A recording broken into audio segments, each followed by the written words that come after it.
예, 김광재입니다. 노동부 장관님 하나 명확하게 다시 한번 정리하고 가겠습니다. 취업 성공 패키지 말씀 계속 하셨는데 이건 세월호와 상관없이 원래 대한민국의 실업자들 중에 구직을 하려고 하면 다 받을 수 있는 거죠? 네, 그렇습니다. 예, 그러니까 세월호를 위한 무슨 패키지가 아닌 거잖아요? 아닙니다. 특별 취성패 3개월은 세월호 유가족들을 위해서 특별히 만드는 것입니다. 그거는 아까 말씀드렸지만은, 지원 금액이 완전히 다릅니다. 지금 수학여행 안전요원과 관련해서 계속 이제 말씀들이 많이 나오는데요. 대책이라고 하는 것을 세울 때도 좀 깊은 고민들이 많이 필요하다고 생각합니다. 물론 많은 고민에 의해서 나오신 거겠지만, 다양한 것들이 많은 고민들이 국민들이 가지고 있는 이런 문제가 있지 않겠느냐, 또 다른 문제가 있지 않겠느냐라고 하는 그 고민들이 정부에서 나온 안에는 더 이상은 나오지 않았으면 좋겠다는 생각이 있습니다. 예를 들어 수학여행 안전요원을 하게 되면 교육감님 아주 간단한 질문인데요. 네.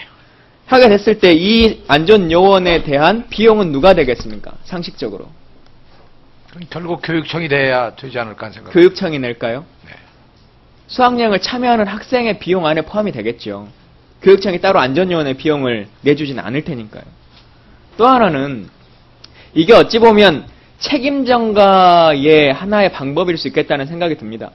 예를 들어 어떤 캠프처럼 일정한 공간에서 특수한 활동을 하기 위한 것에서 안전요원이 필요하다. 수영이나 뭐나 이런 거라면 이해를 할 수 있는데 세월호와 똑같은 이런 수학여행이라고 했을 때 과연 이 사람이 동행한다고 쳐도 동행에서 사고가 나면 그러면 이 사람에게 재산상의 금전상의 책임을 다 물을 수 있겠습니까? 실제 이 사람에게. 실제로 그 책임을 묻기는 어려울 겁니다. 어려울 겁니다. 그리고 예를 들어 세월호에서 탈출을 해야 된다는 상황이 들 때 선장과 이 사람의 의견이 다른다면 과연 어떤 권한이 이 사람에게 주어질 것인가에 대해서도 실효성이 있는 대안인가에 대해서 좀 진지하게 다시 한번 고민을 해보셨으면 좋겠습니다. 교육부 장관님. 예. 실무안 다듬을 때 그런 부분 충분히 고민하도록 하겠습니다. 예. 더불어서 안산시장님 시에서 요구하신 안 중에 하나가 단원고등학교를 공립외고로 전환했으면 좋겠다라고 하는 안이 있었다고 언론에 나왔는데요. 명확하게 안산시에서 내신 입장입니까? 그 안은 5월 16일 날 경기도에서 저희 안산시에게 요구할 사항이 없냐고 했을 때 그 당시 5월 16일이라는 것은 굉장히 안산시의 사회적으로 복잡한 시기이고 그때 많은 시민들이 다음번에 단원고에서 신입생 받기가 어렵지 않겠나 하는 이런 현재 상황은 어떻습니까? 현재 상황은 전혀 아닙니다. 전혀 예. 아니고 일반고로 성공시키는 게 시민들의 의견이고 또 학부모님의 의견이고 안산시의 의견이기도 합니다. 예.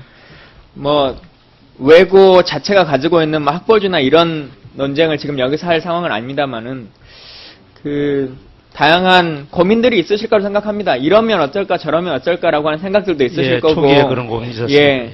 또 어찌 보면 잊혀질 권리라고 하는 아까 화면에서 학생들이 10가지 이런 것들을 좀 해줬으면 좋겠다라고 하는 이야기들 중에도 보면 잊혀질 권리라고 하는 것도 있을 수도 있다고 생각합니다. 그러나 대외적으로 내부적으로 회의를 하실 때는 다양한 아이디어들이 나오면 좋겠지만 대외적으로 공표될 때는 뭔가 좀 숙성돼 있는 것들이 공개되면 좋겠다는 생각입니다. 네, 잘 알겠습니다. 또 하나는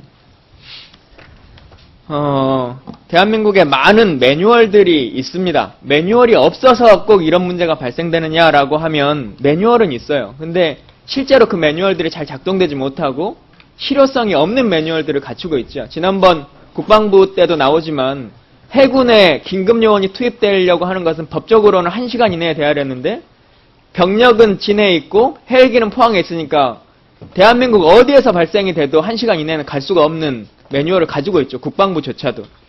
근데 여기 지금 보건복지부에서도 국가재난의료관리체계와 관련한 표준 매뉴얼과 관련해서 연구개발 용역도 하셨고 또 5월 12일에는 공동재난위기대응 실무 매뉴얼도 새로 한번 개정을 하셨어요. 그러나 당시의 상황을 보면 현장 응급진료소는 법적 기준시간이라고 하는 1시간에도 훨씬 넘어가는 1시간 45분이 되고 원래 확장 지침에 보면 30분 이내에 현장에 있는 상황 설치는 가능해야 된다라고 지침에 되어 있지만 절대 이루어지지 않고 있죠. 그래서 이 부분이 불가능한 매뉴얼인 것인지 아니면 대해서도 잘 판단하셔가지고 갖출 수 있을 만한 매뉴얼들을 정확하게 해주시고 또 매뉴얼이 만들어지면 그것을 어떻게든 지킬 수 있게끔 하는 방안들도 같이 고민돼야 된다 이렇게 생각합니다.